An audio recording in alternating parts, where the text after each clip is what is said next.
Okay, here we are on my continuing renovation journey. And today I wanted to talk a little bit about how to get organized for a renovation.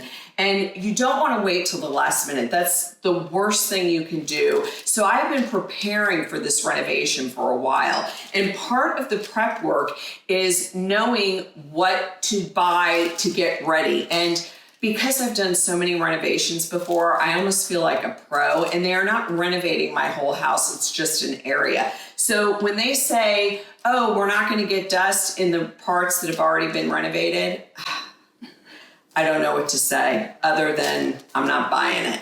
So what I have done is I have gone and bought some items to start covering the things that aren't being renovated so that they are not full of dust at the end. I found this by doing some research. It's the anti-static TV cover at U-Haul, and you'll hear me talk about U-Haul again later because they're a favorite. Mattress covers, because of course we'll be removing all the bedding and I want to cover all the mattresses that are staying.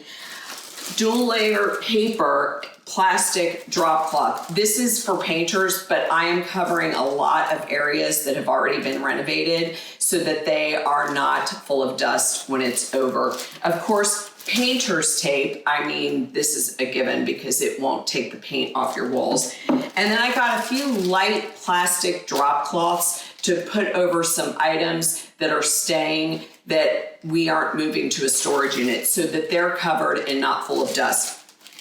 Getting organized for a renovation is so vital if you want it to run smoothly. And I have clients who hire me just to run their renovation process to get organized.